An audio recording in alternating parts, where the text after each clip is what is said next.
And here we go.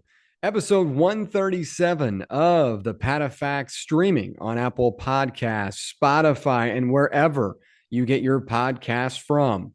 It is December 23rd, 2025. Thank you so much for tuning in. I'm William Patteson. All right, back for another edition of TPF, this time for my college football playoff first round takeaways.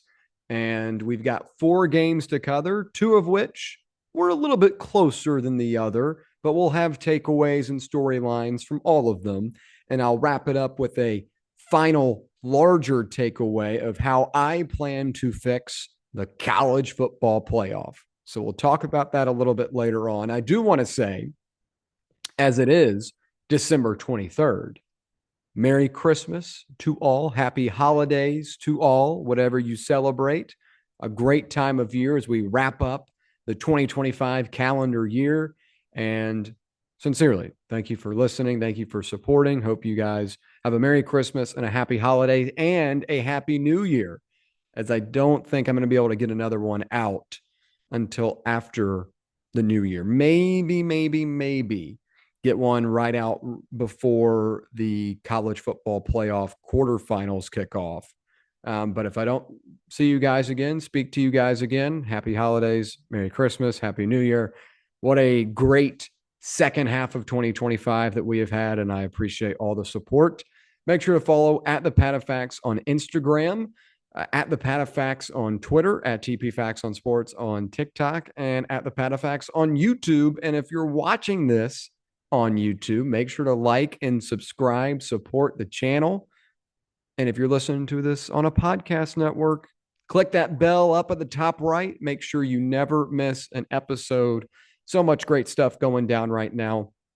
And I cannot wait to talk about the plans that we have for 2026, continuing to build on all of this momentum. So really excited about it. And I think this is going to be my last time recording on this current computer, which is a little sad. I've had this computer since seventh grade, and obviously it is not capable of doing everything I want it to do at this point in the game. It's a MacBook Air, and doing graphics, video, and all this stuff, it's a little too much for it to handle. It's had its fair share of the fan coming on, if you guys know what I'm talking about. The fan on the under the keyboard will pop on, and it's loud as can be. It tells you can tell it's being overworked. But really excited for the opportunities in 2026. Some new stuff coming out, looking to continue to grow, I should say, grow the college football brand. And we're coming off of a great season. Still a lot of ball left to be played, by the way, but a good time to get things rolling up a notch a little bit. So really excited for that. Once again, thank you all for listening. I'll be going game by game in chronological order, and it just so happens that it is like the order of the best games. So like Alabama, Oklahoma, by far, maybe not by far, because I did enjoy Miami and Texas A&M. But that was the closest game. We'll say that. And most exciting game back and forth. And then we had Miami and Texas A&M. I enjoyed that because it was two really, really talented teams, a lot of talented players. We knew that. And then Tulane, Ole Miss, Oregon, James Madison had a little bit of a different story, but we'll have takeaways for all of those. So once again, I do appreciate you listening along with me. I want to begin with this, and it's my first things first topic.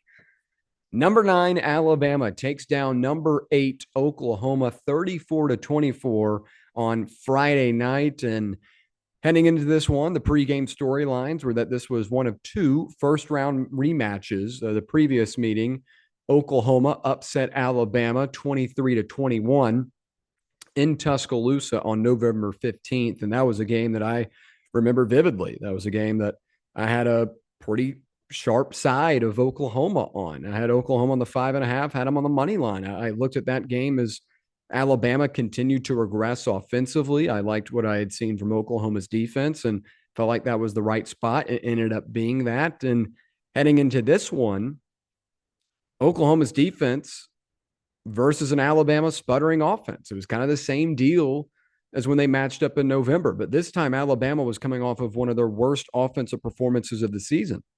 Against Georgia in the SEC championship, a game that I was there for, just 209 yards of total offense, -3 rushing yards, and just did not seem like the Alabama team that we had witnessed in October, the same team that beat Missouri and beat Tennessee and beat Vanderbilt. It looked like they were unstoppable and that Ty Simpson had really caught his stride. But unfortunately, that was not the case in the SEC championship and didn't seem like it'd be the case against Oklahoma. I mean, Ty Simpson for the season, 64.3% completion percentage, but the last 3 games in the SEC heading into Friday night, just a 56% completion rate. We knew that Alabama had an issue with running the football, just 121st in the country at 3.3 yards a carry, 123rd in yards a game on the ground as well at 103.8. And my big thing was Oklahoma's defense is so versatile. It's so deep. There are so many different players that have made an impact this season, whether it's an Eli Bowen or a Luke Heineke or an R. Mason Thomas, who I love R. Mason Thomas. And that's why this Oklahoma defense was top 10 in the country. 41 sacks on the season, tied for first best in the FBS. They get off the field on third downs at a 29% rate. So heading into this game, I liked Oklahoma. I had Oklahoma at the -1 on the PatteFacts, and I talked about it last week that I liked Oklahoma in the matchup. And I thought, at least for a quarter, that I was going to be dead right on this game. And we'll get into that first half of football, as that's one of the big takeaways from this one, folks. Oklahoma led this one 17-0 with scores on all 3 of their initial drives. And this looked like a different Oklahoma offense. Alabama wasn't the only team that had a bunch of criticism offensively. Oklahoma was not exempt from it either. They haven't been the same team since John Mateer returned from injury. All of us remember what they looked like in the Red River shootout against Texas. We all remember what Mateer has looked like over the course of the season. Just kind of a guy that peaked in September, and how much of it do you play in, how much of that plays into his injury, but it'd be up to you. But I felt like the injury has significantly handicapped him, and he hasn't been that good of a thrower. But the initial drives of this one, it looked like a different version of him. It looked like the version of him that helped put up 408 yards against Michigan in the early part of the season. He had a ton of zip on the football. He looked comfortable, was using his legs, and I thought this was going to kind of get out of hand. Like Oklahoma had kind of gotten that second wheel offensively again, and this was going to be a really, really good football team now on both sides of the field. Oklahoma had a 260 to 100-yard advantage at halftime, and that's typically reversed for Oklahoma. I talked a lot about how their method of winning, I don't believe, is sustainable. Very similar characteristics and traits to BYU, an offense that is very one-dimensional. In BYU's case, it's a lot of the ground game. For Oklahoma, it was more so just trying to find Isaiah Santanga and relying off of that, but both of them had really good defenses, but just kind of fraud characteristic traits, like too lopsided on one side of the football. And Oklahoma had these type of numbers throughout the season against Tennessee in Neyland Stadium. They were down 160 yards at halftime, and it was the exact same number as this. Tennessee had 260 yards to Oklahoma's 100, and the roles were reversed in this one. 17-0 lead, 260 yards to 100 yards at halftime. Surely Oklahoma was up double digits, right? No, unfortunately, no. And really unfortunate for me and my Paddlocks, no. I want to take you through a series of events, I should say, that I believe is the reason why Oklahoma, A, lost this game, and B, even allowed Alabama back into it. Let's start on that 4th down conversion for the Tide on the red zone, or in the red zone, on the goal line. A very gutsy play there. Very risky decision for Kalen DeBoer, but I felt like he sensed that this one could possibly get out of hand, and I kind of felt the same way. I was surprised they went for it on 4th and 2. They marched all the way down there. If they hit a field goal, they would have been only down by 14 points. But the way the game was going, Oklahoma hadn't been stopped yet. So it didn't feel like a field goal was going to be enough. They decided to go for it. And we'll talk more about Latsier Brooks here in a minute. But he makes an incredible play, is able to march his way into the end zone, and we're at a 17-7 game. Okay, Alabama's putting a little juice. We'll see where this one goes from here. But then Oklahoma has the opportunity to kind of open this game back up. And they've got a big play down the field, a big play opportunity downfield to running back Xavier Robinson, and he drops the ball. It's a 3rd and 3 with about 4:30, 4:50 left to go in the second half, or excuse me, second quarter.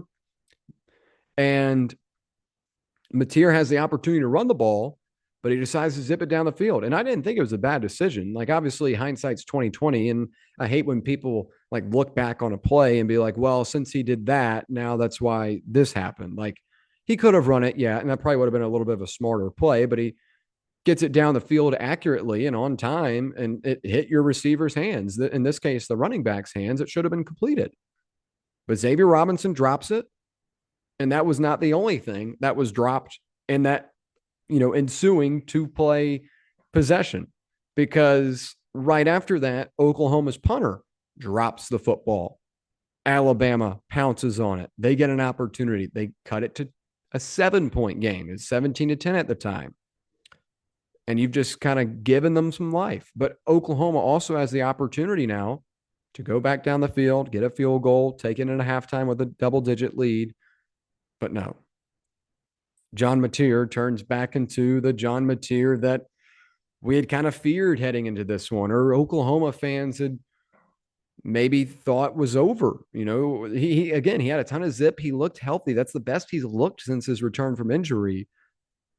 And he has a terrible read, a bad decision, goes right to Xavier Brown, who's become accustomed to making big time plays like that. He did so against Tennessee when the Volunteers traveled to Bryant-Denny Stadium. He's the one that had that pick six right before halftime, a play that left me with my jaw open. And not many plays have ever done that, but like, it just was such a big play in terms of momentum. This play did as well. I mean, it's just like, how is that possible? Not only like, watching the game on the TV, something like that happens, you don't get to see everything. But when they did the replay, it just clearly is a miscommunication and poor read from Mateer. And Xavier Brown eats it up, runs it back for the end zone, runs into the end zone, and boom, we got a tie game. And I'm like, oh my gosh. Well, that's a huge deal, because all the momentum that Oklahoma, the home team hosting a college football playoff game, had is now wiped away. And despite the 160-yard advantage at halftime, this thing is tied up. And that's when I knew Oklahoma was in trouble, because Alabama did not run the ball well once again. 28 yards on the night. Now, some of that accounts for sack yardage as well, just the way college football does their statistics. But 28 yards on the night to Oklahoma's 55. No real advantage there. Two teams that haven't been able to run the ball that well all season. You kind of figured that. But Alabama's passing game really got going. And I thought that was a big thing here. I'll talk about Alabama's offense here in a second, because I do think that's the second big takeaway here. But going back to Oklahoma, John Mateer for the game goes 26 of 41, 307 for 3 total touchdowns, and that one costly interception. But I thought if you could get John Mateer over 300 yards passing for the game, I think any Oklahoma fan would have taken that, especially 3 total touchdowns. Most Oklahoma fans would probably hear that blind before the game and say, yeah, that's a win. Deion Burke's a guy that I really liked heading into the season, liked last year too, even though he was banged up. 7 receptions for 107 yards and a touchdown for the Purdue transfer a couple of years ago. He was their best receiver, and I think that was a little bit of a problem, because Isaiah Sentenga only had 1 touchdown. He had a touchdown. I'll give him that. But he was not very involved in the catches. I think he finished with 2. Just not a very big game from him, and he's your best receiver, and he's been your speedster throughout the season. Credit to Alabama's defense for keying in on him. But I thought that was a missing cog in the Oklahoma offensive wheel. So you match in the turnovers, you match in blowing the lead, you match in a costly drop, and your best receiver and a guy that was up for the Blitnikoff Award for much of the season as a non-factor. It was a tough, inconsistent day for Oklahoma's offense once again, because you got the performance you needed from John Mateer, but you didn't get the complementary performances that you usually get. So that was frustrating. But also give credit to Alabama. I thought the big change defensively for them was they started getting to the quarterback. They didn't have a whole lot of success in that first quarter against John Mateer and getting in the backfield and sacking him. They made that a point of emphasis coming out of the locker room. That first possession for Oklahoma was shut down immediately because of the type of defense that Alabama played. We'll switch to that Alabama offense because that is a big storyline in this one. An offense that didn't have much momentum, as I read off earlier. Horrible outing against Georgia. -3 yards for the game. In the rushing category, that is. 209 for the game overall. Not going to be good enough to beat any high-end team, let alone a really high-end defense like an Oklahoma. And Ty Simpson was able to get it going. 18 of 29 for 232 yards and 2 touchdowns. And really, all these numbers I'm about to read off come in the final 3 quarters of the game, because first quarter, they didn't do anything. 18 of 29 for 232 and 2 touchdowns. Lotzier Brooks. Let's talk about Lotzier Brooks. Lotzier Brooks goes 5 receptions for 79 yards and 2 touchdowns. And the story on this guy is great. He's a 5'9", 3-star, true freshman wide receiver at Alabama. How many guys fit those dimensions and make a big impact at Alabama when you've got every 5-star imaginable backing up another 5-star? And you're telling me a 5'9", 3-star receiver from New Jersey is the guy that comes in here and makes a big difference? It's the Alabama effect. I guess we've just got to come to learn that at this point. But Lotzier Brooks was really, really important in this one. To go alongside him, Isaiah Horton, 5 receptions for 65 yards. Josh Cuevas, the tight end, who was banged up, a little bit of a question mark heading into this game, 4 receptions for 43 yards. And the 18 of 29 number I give for Ty Simpson, honestly, is a little misleading, because it could have been, and probably should have been, like 23 of 29. He had 5 or 6 balls that were dropped. Ryan Williams obviously had something to do with that. But Jeremy Bernard, one of the most reliable receivers on this team, dropped one that, I thought was pretty wild. I mean, you watch the broadcast, you're like, how the hell does he miss that? So even despite a lot of the drop issues, Simpson had a good 3-quarter end to the game, and I thought that was a big difference. He looked a lot more composed and was able to deliver a couple of really good footballs. The one to Lotzier Brooks was probably the prettiest of the night. I did want to mention Daniel Hill, the running back.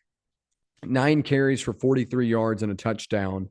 Obviously, those are not eye-popping numbers, but granted, this is a guy that did absolutely nothing in the SEC championship 2 weeks prior. I'll give him credit for punching it in a goal line situation. And also, at almost 3 yards a carry, I think Alabama would take that. A solid performance there. So overall, the Alabama offense just kind of took the momentum that Oklahoma gave them. Alabama's defense was able to get some key stops, was able to get a turnover.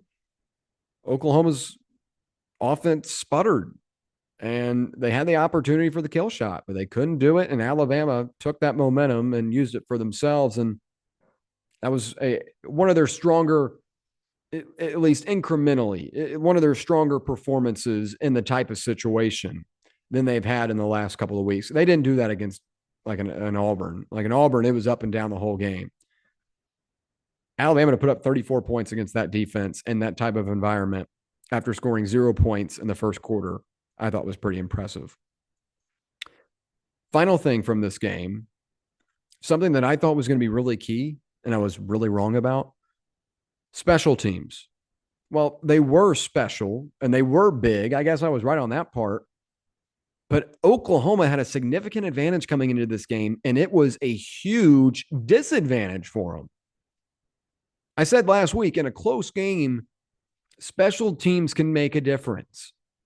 And the Sooners have won a lot of close games this season, a lot of that due to their kicker, Tate Sindell, a Gorza Award finalist, 23 of 24 on the season, 7 of 7 from beyond the 50-yard line. He made all 3 against Alabama in that prior matchup. Made all three at Tennessee and Neyland Stadium in a rocking dark mode environment. He went 1 for 3 on Friday night against Alabama. Now, he hit his first one. It was long, but he missed 2 critical ones. And obviously, Oklahoma was kind of already out of it at that point, but it still would have given them the ball in a 1-possession game, and he misses both. So that was bad. Oklahoma's punting has been pretty good all year long, if not one of the best in the SEC. That was an issue on Friday. I don't think I've ever seen a punter just drop it the way he did. I don't even want to mention the guy's name because he knows he's an idiot for it. Costly fumble. Gave Alabama the football on their own 30-yard line and then shanked one as well. Oklahoma goes 3 and out. It's still a 1-possession game, and it's a horrible punt. Shanked, and Alabama gets it at the 35-yard line. He was off his game, and that was a big reason why Alabama was able to creep back into it. Special teams can become emphasized in close games like these. The game we're about to talk about next, Texas A&M and Miami, special teams being an issue, was all over that one. But this was supposed to be a significant advantage for Oklahoma, and it turned into a huge liability. And I didn't even mention the late hit out of bounds yet. That tacked on 15 yards immediately, allowed Alabama to march down the field. Stuff like that is emphasized and magnified in a game like this. And Oklahoma, a team that is playing at home, had all the momentum in the first quarter, lost all the momentum in the second quarter. You cannot afford those type of mistakes. And unfortunately for them, that's exactly what happened. So now Alabama will travel to Pasadena, California to take on Indiana in the Rose Bowl, a matchup between the number 9 seed Crimson Tide and the number 1 seed Indiana Hoosiers. And that should be a fun one. Indiana, a 6.5-point favorite. The funny storyline here is that the 2 head coaches have both coached at the opposing school. Kirk Cignetti was under Nick Saban at Alabama for a good bit. Kalen DeBoer was an offensive coordinator and quarterbacks coach at Indiana not too long ago. I believe it was 2019. And also, you should go look that up. If you're not driving or just hanging out, whatever you may be doing. Again, if you're not driving, look it up on your phone. But look up Kalen DeBoer at Indiana. It looks like he's dyed his hair or something since. I also posted about it. So if you don't want to do that, you can go check out the PatteFacts and see pictures of both of them at those prior schools. But interesting ripple into this one.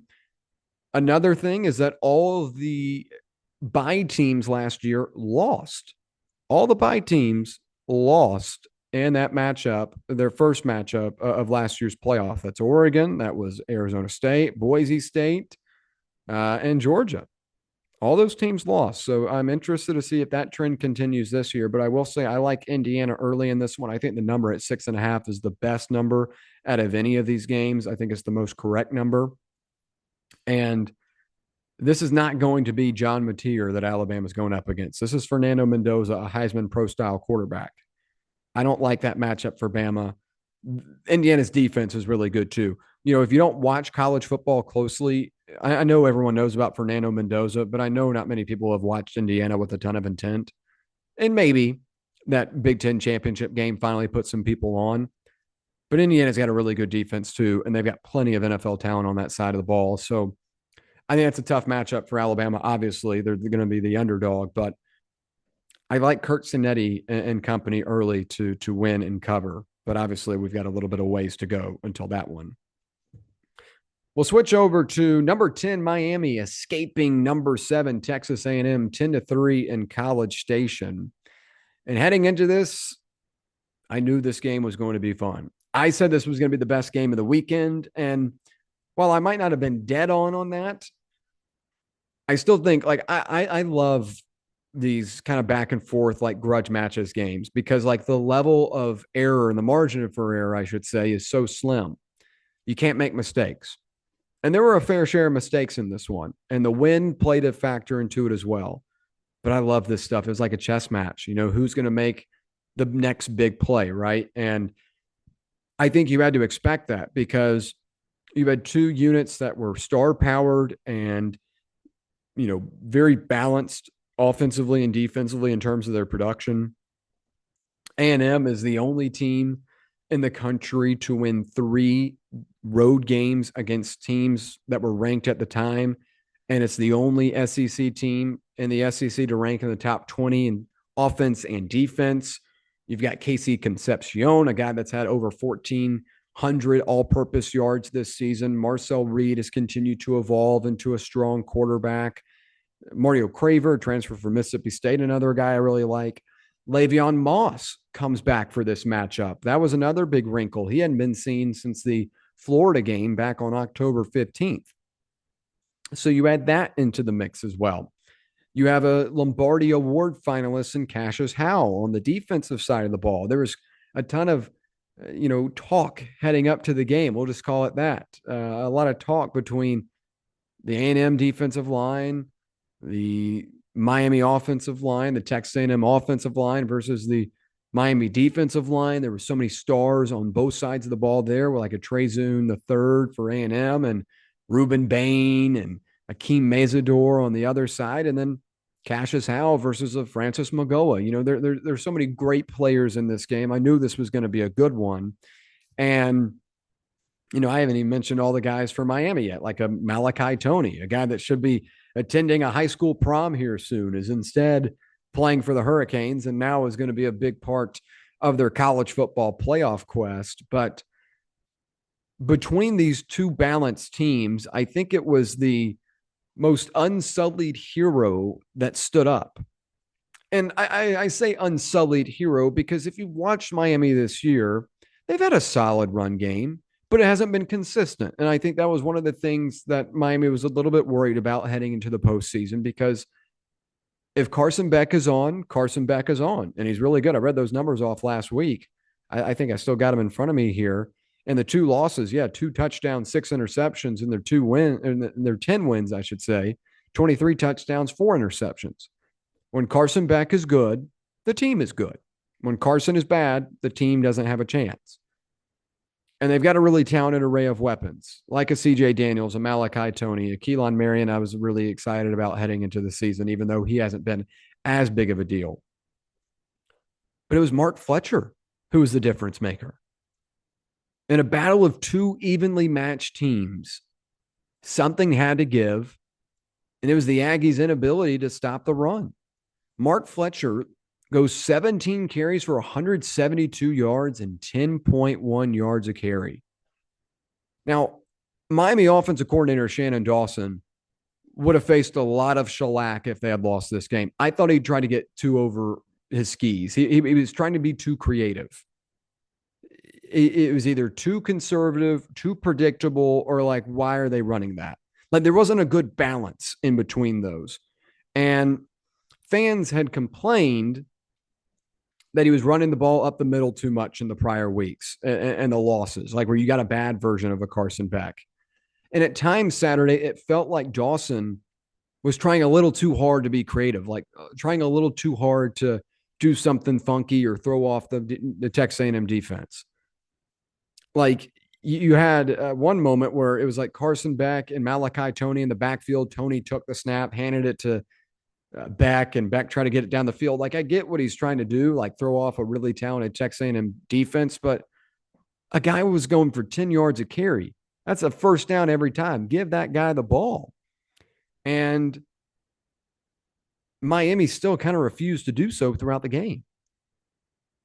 He didn't get a single touch, did Fletcher, on that third quarter red zone trip inside the Aggies' 10-yard line. Miami had to settle for a field goal, but Fletcher didn't even get a touch, and that was the deepest Miami had gotten all game. And he had chunk runs of 7, 10, 17, 24, and 13 earlier in the game, and also had a huge run on that final offensive possession for the Hurricanes. That was like a 50-yard run. That was the biggest run that Texas A&M has given up this season. That is what really opened the Miami comeback up and the ability for them to win. But Mark Fletcher was the difference here, folks. And if you've watched Miami play a good bit this season, there have been those type of performances where they're complimentary, but they really haven't had to go to Fletcher as a go-to source of offense in a game of significance. And I thought that was a big revelation for this team, the ability to get that type of performance from him. And it was really cool as the camera panned to his family time and time again. They were going nuts. And I don't blame them. I would be too. I would be too, man. A big stage and your son's playing like that. Mark Fletcher, the difference in this one for Miami. But I also think we need to talk about the defensive effort here because let me get some straight. I love the under in this game because of the wind, and the wind was most definitely a factor. Most definitely a factor in the passing game for both teams and the kickers. But you've got the sixth ranked scoring defense in the country in Miami absolutely shut down Texas A&M's offense for 60 minutes in their building, turning the Aggies over 3 times and holding them to 2.5 yards a carry. As I mentioned, I love this game because of all the talent, of all the dynamic skill players. A Craver, a Concepcion, a Reed, a Moss for Texas A&M. They had a hard time sustaining drives in their own building. And I know Colin Klein, offensive coordinator, since accepted the job at Kansas State. And I always get weary about these type of games. How locked in are these coordinators, knowing they've got a coach in this one, but also be a head coach somewhere else? That always, kind of makes me think. And I'm not saying that Colin Klein taking that job is the reason why Texas A&M played like this, but you do have to think about it. Like, that's the most lethargic this offense has looked all year. Their biggest issue was the inability to establish the run. And again, going up against Mesidor and Bain and a very violent, ferocious Miami defense, it's going to be tough to expect a whole lot of, yardage in the run game, especially when you're going right into them. But in the first 3 quarters, the Aggies had just 64 yards on 24 attempts, a mere 2.7 yards per attempt. Le'Veon Moss, again, as I mentioned, first game back since Florida on October 11th. He doesn't do much. He gets re-injured in this one. 15 yards on just 7 carries. Went into the locker room in the third quarter, and really A&M's best run game came from Marcel Reed. But their inability to finish drives was really significant. And Marcel Reed made a couple of bad decisions. Obviously, one of them is going to be more emphasized than the other. But I'd really say this was Texas A&M just not being able to get enough push consistently in the run game and put plays together, stack plays. Like early on, the first drive for Texas A&M, I didn't think was bad at all. Now, they had a couple of stall out moments, but they were able to march down the field and get in field goal position. But it stalled out at some point, and all the drives kind of stalled out around anywhere between the 50 and the opponent's 35. Like A&M had a couple of those. And again, those were costly. Had to settle for punts or had to settle for, a long field goal. So the inability to continue the drives ended up being big on the scoreboard because they didn't have as many opportunities. But give again a lot of pressure to Miami, a lot of credit to Miami's defense for putting that pressure on the Aggies. I mean, this is a Texas A&M team that allowed 12 sacks all season. Miami got 6 on them in this one. The pressure from Bain and Mesidor off the side were really big. And it was funny how Trey Zune said that, it's not that big of a deal. And it wasn't necessarily his guy that made it a big deal, but Bain and Mesidor had a big night. So in a battle of 2 defenses that are really, really good, talented, guys that are going to play on Sunday, Miami's defense just was a notch better, reigned supreme, even though Texas A&M got forced a costly turnover on Malachi Toney late in the fourth quarter. Again, A&M didn't do anything off of it because their drive stalled out, but A&M's defense made their fair share of plays as well. But Miami got the bigger ones, and Texas A&M made the more costly ones. I go back to that final possession. That was the best A&M had moved the ball all day outside of that first possession. And they marched all the way down inside the 7-yard line. I thought this was going to overtime. I was going to love it. Overtime game in college football? Hell yeah. Sign me up. We had one last year between Arizona State and Texas, and that was a fun game. I thought we were getting one in this one. I don't know why Marcel Reed just didn't run one in or try to. I know you've only got 40 seconds, but A&M had a timeout. And you got 40 seconds too. You got 4 plays, 40 seconds. If you throw it, twice, you're going to get automatic stoppage if it's incomplete. You got a timeout that gives you 1. You can get up and spike the ball quick enough to, run the ball 1 time. I thought that was a big mistake. Marcel Reed has been so good at doing that throughout his career in Texas A&M, and he did so to get in that position on the drive. Now, they had a couple of chunk plays from the passing game, but Reed picked up first downs with his legs too. You're 5 yards away, and you're the fastest guy on the field, most elusive player on the field. I would have tried to get in there. I know it's easy for me to say sitting on the couch watching it, sitting on the mic talking about it, but I thought that was a missed opportunity for Colin Klein and company. The other thing I wanted to cover is a storyline that I'm going to continue to follow until Miami quits playing football games, and that is the good Carson or the bad Carson, because Miami is a different team when Carson Beck is turnover prone. In Miami's 2 losses this season, Beck completed 69.9% of passes for only 7.5 yards per attempt with 2 touchdowns and 6 interceptions. In Miami's 10 victories, Beck completed 76% of passes for 9.1 yards per attempt with 23 touchdowns and 4 interceptions. Now, those are the numbers heading into this game, by the way. I'll have to update them for him after this game now. But on Saturday, he goes 14 of 20 for 103 yards and a touchdown, no turnovers. The wind conditions definitely made an effect on this game. Just ask the field goal kickers. And I think that could be a concern for Miami moving forward, as that's a huge liability. Their kicker goes 1 of 4 in this one, including 2 that are way off and, 1 that doinked. It's just a bad day for him, a bad day for their kicking game, period. And Texas A&M has their own issues in that facet too. But I thought the big thing from Beck was that he didn't turn the ball over. Now, Miami did have a turnover that was significant, and that was Malachi Toney, but that wasn't Carson Beck putting it into harm's way. That was just Malachi Toney getting stripped and a Texas A&M defense making a good play. But no turnovers. This was a good Carson Beck. We'll see if we see that in the Cotton Bowl against Ohio State. Number 10, Miami versus number 2, Ohio State in the Cotton Bowl on December 21st. Excuse me, 31st, I should say. December 21st. That happened yesterday. December 31st from Arlington, Texas, AT&T Stadium, Jerry World. That'll kick off the college football quarterfinals.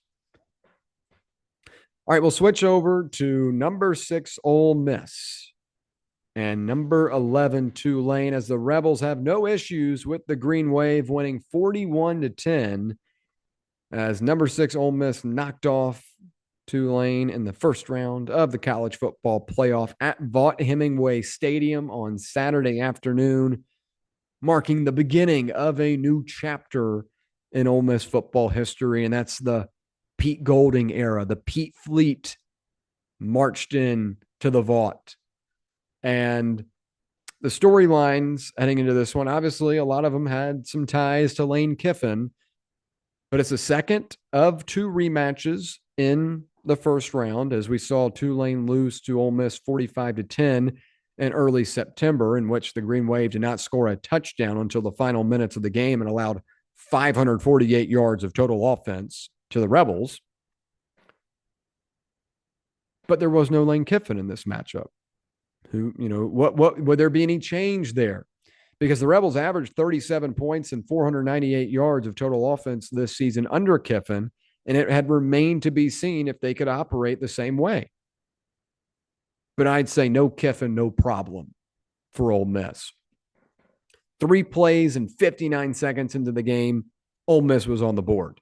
7 plays in, the offense already up 14, setting the tone for what was going to be a long day for Tulane.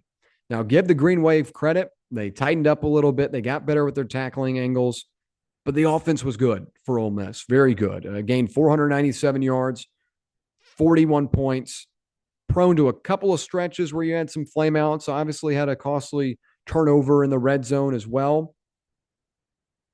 But this was a solid performance for Ole Miss's offense. A lot of that talk of the Lane Kiffin offense, Lane Kiffin this, a lot of people forgot. Charlie Weiss Jr. called the plays all year long.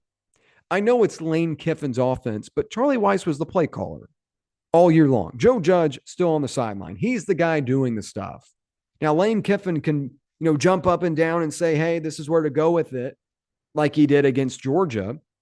And Trinidad Chambliss was able to identify that and hit a Deuce Alexander down the sideline for a big play, like stuff like that. The little stuff is big, and we'll see if that becomes a bigger deal against Georgia and the Sugar Bowl, that is. But the offense looked fine, and it didn't look like they skipped a beat without Lane Kiffin. Now, the defense is a different story. We'll talk about that later, but Trinidad Chambliss goes 23 of 39 for 282 yards and 2 total touchdowns, with 36 more yards coming on the ground. Keywan Lacey, a name we will talk more about here in a minute as well. 15 carries for 87 yards and a touchdown. Deuce Alexander, 7 receptions for 87 yards at 12.4 yards a catch. DeJon Stribling, an Oklahoma State transfer, 5 receptions for 79 yards and a touchdown. And overall, man, not Oklahoma. I guess I just said Oklahoma State and had my mind on that. Ole Miss just looked like the faster, better team, an SEC team up against a group of 5. That's what it looked like, offense versus defense. And I think you had to expect that because this is an Ole Miss team that ran Tulane out of the building in September, and they've only gotten better since then. Trinidad Chambliss has only had more reps at quarterback than that previous matchup. So overall, I was not surprised to see the offensive production, and give credit to Charlie Weiss Jr., a guy that probably heard a lot of noise, maybe not internally from Ole Miss, but there were a lot of people, a lot of national people curious to see what Ole Miss's offense would look like. And Charlie Weiss Jr. pretty much shut him up. And real quick on Pete Golding, he talked about it after the game, kind of almost in the same moniker I'm using of Lane Kiffin offense, Lane Kiffin this, Lane Kiffin that. It's not Lane Kiffin's offense. It's been Charlie Weiss's offense throughout the entirety of the season. And Golding talked about that. But Golding also started talking about the changes they've made since Kiffin left. And I think this is a very interesting dynamic because, Kiffin did hire Pete Golding to be his defensive coordinator. But Pete kind of takes shots here and there. I don't know if he's upset about it still. I mean, hell, he's got a SEC coaching job because of Kiffin. I'd probably be a little bit happy for him, but I don't know. Anyway, I'm not trying to read into the drama here, but Pete Golding's got a very directness to him that I think is funny. They were asking about what changes transpired leading up to the matchup. And Pete Golding looks to the right and goes, you notice what used to be here? And what he's referring to is Lane Kiffin used to have a basketball goal in the team meeting room, also where the press conferences are held. And he goes, well, we had a basketball goal here. We don't need a, blanking basketball goal in here. So we got rid of that. Just the straightforwardness to him. He's very blunt. And I think that's good for Ole Miss to have a guy like that. I don't think he's going to pan out long-term. It would not have been my long-term hire. I would have made him the interim for this year and next year as you go and try to find your next guy. But he does have the locker room, and Kevin Carter, the AD, has a lot of respect for him, has a lot of passion for him, a lot of trust in him. So, ultimately they made the right decision for at least this season continuing, but I don't know if I would have made that the long-term hire, but I do like how Golding handled this week and the questions following the game. Now, what I don't like about P. Golding is the Ole Miss defense in this game. There was a big concern from Ole Miss in the win over Tulane. Their defense did not look the part. For as lopsided as Saturday's score was, Tulane moved the ball well, finishing with 421 yards of offense and going 3-and-out just once. The problem? Well, the Green Wave couldn't score, and I guess that's a plus for Ole Miss. But Tulane got into the red zone just twice all afternoon, finished with only 10 points, but they moved the ball really well. They continued to get into striking distance up against this Ole Miss defense. 421 yards against Tulane, a team that I think is very limited with their quarterback play due to Jake Retzloff, I'm not a huge fan of him.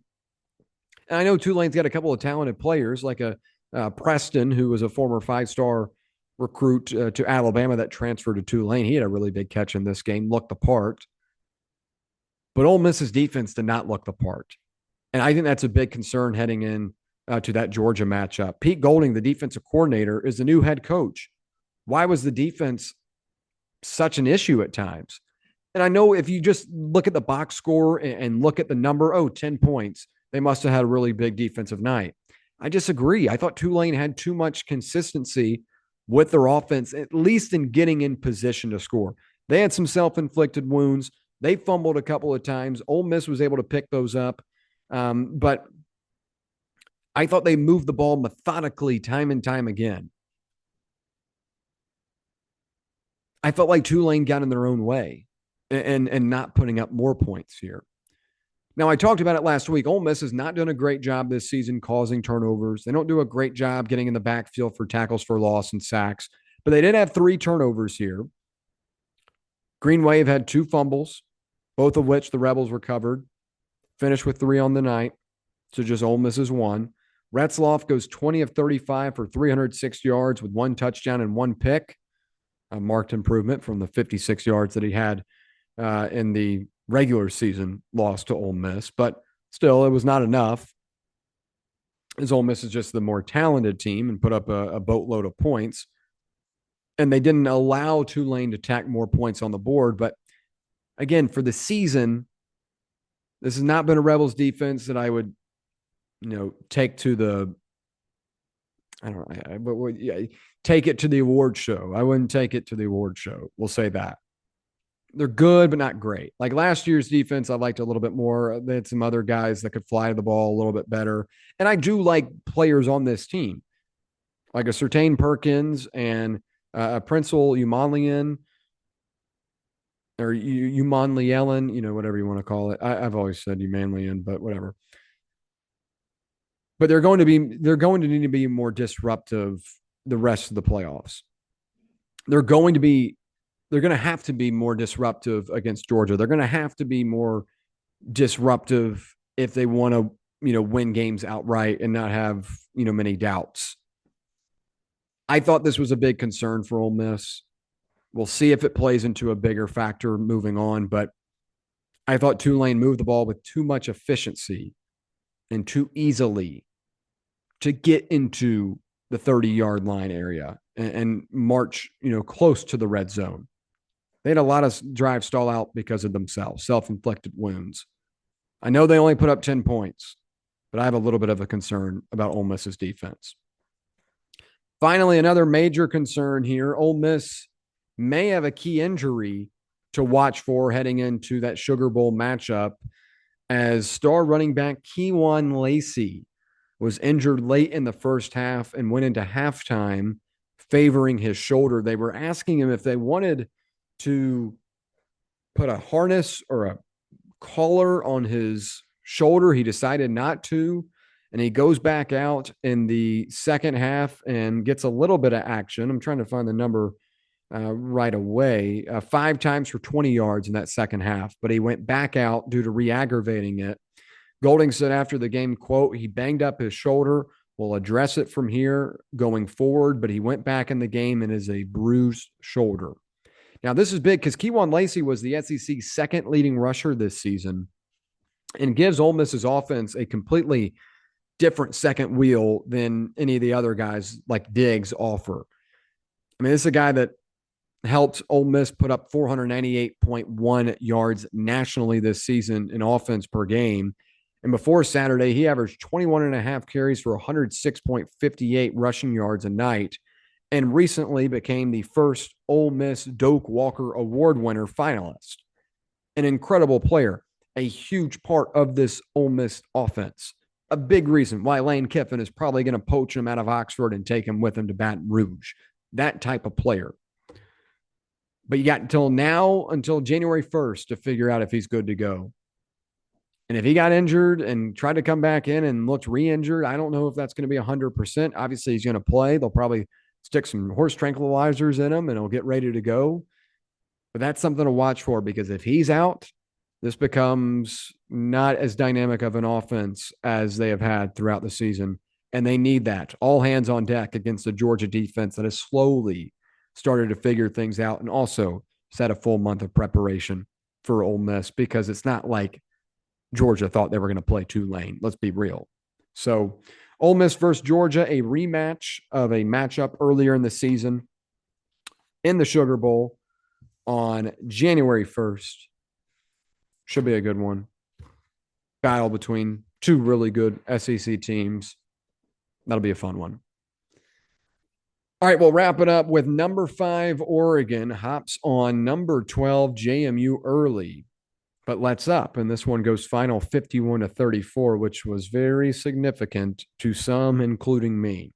I had the over in this one, which I was fine with as it soared over. But Oregon 20.5. That was brutal. Brutal. I mean, that's like a Scott Van Pelt bad beats type moment. Not only did they come back, and I say come back, I'll put it in quotations. Not only did they come back, but they have to drive like 98 yards in order to do so. Like, what? It's like, oh my gosh, like, come on. Yeah, they got a big chunk play and that helped out, but it was just like, dude, come on, man. So, look, it was evident from kickoff in this 51-34 win for the Ducks that James Madison was just completely outnumbered. And there was one side far superior than the other, in particular, Oregon's offense versus the JMU defense. And heading into it, the big storyline was, can we see a Cinderella story here? Can James Madison maybe put something together? Well, no, this one wasn't close. And I don't really like how the way this game has been put out to be since the game ended. And that's what I want to focus on here, because let's be real. Don't box score watch Oregon and James Madison, because this one was not close. Oregon led 7-0 after the first 4 offensive plays. Oregon scored touchdowns on its first 5 drives, marching down the field for plays of drives for 63, 68, 75, 78, and 80 yards to take a 34-6 lead heading into halftime. James Madison struggled to tackle on the edges. They struggled to tackle Oregon's ball carriers between the tackles as the offensive line continued to create big holes. They struggled to protect their dual threat quarterback, Alonzo Barnett. They were just outmanned. Oregon averaged 16.6 yards per play over its first 5 drives, more than quadruple what James Madison had been allowing for the season at 4.05 yards per play. And this was a JMU defense that was top 2 in the country in terms of the metrics and all the stats. This was supposed to be a really good defense, and I'm not trying to bash them here, but Oregon finished the night at 9.7 yards a carry. The Ducks made it look easy. And look, I have been all for the group of 5 and the representation in the college football playoff. But this was the type of game where it's like, whoa, this is a little out of hand. Like, James Madison's defense did not even look like they belonged on the field against Oregon. And I know there are a lot of people out there that are going to take that box score and the final score of 51-34 and say these guys held their own. But it was 34-6 at halftime when things were like real and live. And James Madison didn't play bad offensively. Like, I thought even when the game was going on that they were holding their own. But let's be real. This one wasn't close, and many of you did not even finish watching it and are forming your opinion off of what the box score finally said. So that's a big issue that I have with this game, because the perception of it is twisted, because everyone was watching Packers Bears after this first half was over. Honestly, probably after the first quarter was over. Now, me, I love college football, so I was watching it. And I watched every game in its entirety this weekend. And I'm watching every bowl game in their entirety. I love college football. It's part of it. And I don't want to be one of those group of 5 guys that just sits there and bashes it. But let's also be real about something else. The same people that wanted the group of 5 to be represented in the college football playoff because they're tired of Alabama and tired of Oregon and tired of Ohio State making it every year are now the same people complaining about these games and why they're lopsided. Like the same thing happens in the NCAA tournament. Remember a couple of years ago when San Diego State, Florida Atlantic, UConn, and Miami was the Final Four? Everyone loves upsets. Everyone loves them. Oh my gosh, Florida Atlantic. And then you get to the Final Four and you're like, oh, I don't want to watch this. I don't want to watch Florida Atlantic, San Diego State, and Miami play UConn. People want the blue bloods. That's why the year before everyone was so spoiled. You had Kansas and Villanova and Duke and North Carolina. You had all the blue bloods. People loved it because people want to see the best matchups. The Cinderella stories are fun until people have to actually sit down and digest it for 3 hours in this sense of college football playoff. Again, I'm not against the group of five. I think they deserve representation. But the same people that were arguing that we needed more representation are now the same ones saying, oh, this sucks. So pick a side, because I think people are having a hard time doing that. And I've got to probably take a little debrief there because I get fired up about it. But I mean, I do like James Madison. They had a great season. But I don't think anyone in their right mind thought they were a better team. Like if they matched up against Duke, Duke probably wins that one. And Duke's not a great team and they are completely undisciplined and horrible. But they did win the ACC championship. Like if we were being real of who should have been put in the college football playoff out of the automatic buys, it probably should have been Duke. But there would have been all hell raised if James Madison didn't make it. It's the right move, but I want the best teams. And I've always said that. I want the best teams, not the most deserving. Regardless of that, I do think there are concerns from this game for Oregon. I mentioned don't just read the box score and form your opinion of James Madison kept this one close. But I will say Oregon's defense did disappoint me. If I'm Dan Lanning, I'm pissed at the way that game ended. I know there were backups mixed in with the starters, and I know you don't want to get injured before going to the Orange Bowl and taking on Texas Tech. But James Madison was able to grind out lengthy drives early, but just kept settling for field goals, and once one of them was blocked. But things open up in the second half. James Madison running back Wayne Knight, who's 6.65 yards a carry this season, only trailed Notre Dame's Jeremiah Love with more than 150 carries, by the way, finished with 110 on 17 carries against this Oregon defense. Wayne Knight, a great player. No disrespect to him at all. But Oregon shouldn't be allowing a guy to have that type of success. And earlier this season, he managed just 12 yards on 5 carries, and JMU's only Power 4 loss, only loss of the season, to Louisville. Louisville's not a good team. James Madison is a championship team at a group of 5 level, and it focuses, a lot of their success offensively and getting it out to their playmakers, but also utilizing the abilities of Alonzo Barnett and Wayne Knight. And I thought they did that, and give a lot of credit to JMU's offensive scheme. I thought it was very creative. Coach Chesney and company did a really good job throwing Oregon off.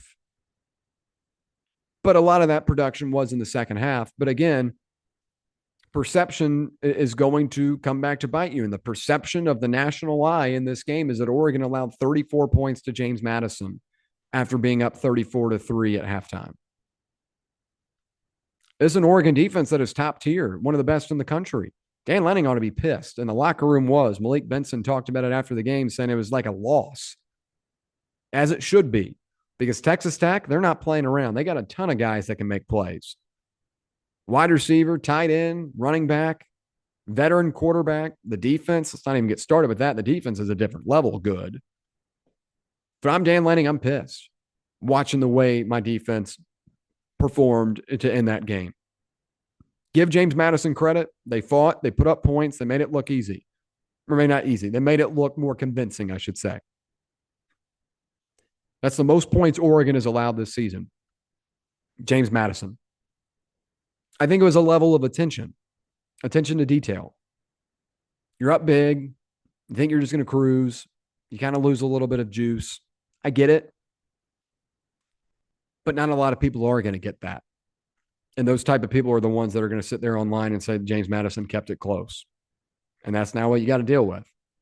They did that to themselves. Overall, just the lack of talent. And I talked about it last week. Just the skill guys, just too big, too much for James Madison. A hell of a season for them. Congratulations to making it. But let's be real about that score. It wasn't as close as you people are trying to put it together. And I promise you, I've been one of the big advocates for the group of five. Let's wrap it up with this. My final thoughts as what this could be my final episode of 2025. 2026 will mark 4 calendar years now. 4 calendar years of the PatteFacts being on the airwaves. My final thoughts are this. The college football playoff format has got to be changed. The criteria has got to be changed. The selections committee has got to be changed. This thing is not a perfect system right now. We all know that. But I've got ways to fix it. Let's begin with the committee.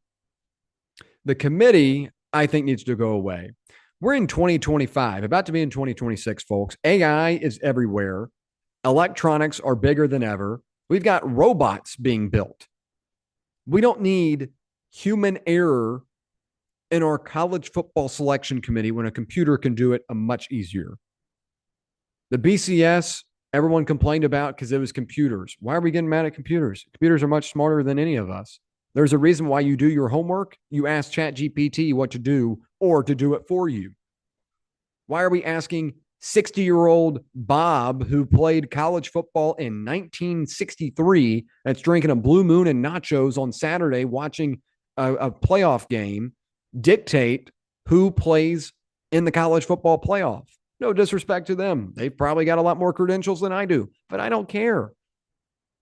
Put the 12 best teams in if we're going to stick at 12. Get rid of the committee. Go back to the computers. They can put everything together. That's smart. Second thing, if we're going to expand this thing, let's go to 16 and call it at that. I know. If you expand one time, you're just going to keep, there's always going to be a team that's upset. But let's just do 16 because you look at the NCAA tournament in basketball and baseball, like there's all like a 16-team format, at least whether it's quartered up into different regions, whatever it may be. Do 16 teams. One plays 16. That can be the group of 5 spot. 15 teams at large get in. I think that's enough. If you want a true 1 through 16, like I think that'd be fun. Home games to the highest seed in that first round, home games to the highest seed in the second round. And then you get into the host sites. Boom, done. No more stupid buys, no more automatic, all that crap. 1 through 16, let's do that. And finally, I just hinted at it. Let's get rid of automatic buys or automatic qualifiers. Conference championships should be a criteria to make the playoff, not an automatic submission to make it. And you might be saying, well, William, that's going to totally derail the importance of the SEC championship or the Big Ten championship. Why play the game? No, it's going to give you the opportunity to strengthen your resume and you could be a higher seed, or for some folks, an opportunity to buy their way into the college football playoff. But getting them an automatic buy or an automatic entry is ludicrous because we just watched that unfold this year. Duke wins the ACC. We get James Madison and Tulane into the college football playoff. There's always going to be a way to beat the system. But I think this is the most foolproof by not guaranteeing anyone to make the field unless you give that 16 seed the overall group of 5 number 1 team option. 15 teams make it. I feel like that's enough. We've seen the 16-team format in a lot of other sports. I think that's the best way to do it. So no more computers. Excuse me. Oh, gosh. Sorry. That's a terrible gaffe on my part. No more Bob with a Blue Moon and nachos in a hotel room watching games. We'll go to computers. We'll go to 16 teams. We see that in almost every other sport in the NCAA. I know college football is not an NCAA sanctioned sport, at least Division I. It's owned by all the networks, but 16 teams works in a lot of other formats. Let's try it here. No more expansion after that. 16 is it. The 1 seed will play the 16 seed The Cinderella team, if they're really legit, will give them one opportunity. A group of 5 team. At worst, they're the 16th best team. And if they're better, give them a higher spot. But, let that be their opportunity. So there's still group of 5 existence. And then let's get rid of these automatic qualifiers. That's my way to fix the college football playoff. Folks, thank you for listening along with me. Hope you have a great holidays, a Merry Christmas, a Happy New Year. If I don't talk to you again, thank you for your support of the podcast, of the channel, of the Instagram, whatever it may be, however you may support. I do appreciate it. I'm William Patteson, signing out.